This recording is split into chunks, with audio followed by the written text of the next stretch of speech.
hawezi taka jua ati nini. Huyu Yellow Zebra huyu anasema amekaa jela for 13 years, so anaomba serikali ilegeze sekta ya kunyima watu ngono. Anaomba ngono.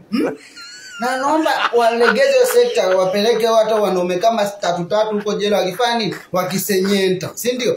Okay, sasa naomba msikize msichana anaomba tu serikali, lakini si lazima kwa hiyo sekta, but kama pia kuna uwezekano mtu akirekebika wamrelease aende nyumbani. Aende nyumbani, mambo ni bulanda ise. Kila mahali watu wamechanganyikiwa kivyao. Msikize. Kama serikali inaweza kuhurumia itupe conjugal rights, lakini hapo kwa conjugal rights sifinyili sana. Ninasema mtu akiwa myang na mtu mama kukaa 13 years jela. Wacha nikwambie usitamani hata kukuja huku nje, unataka kukuja huku nje. Huku nje watu wanateseka. Simbo.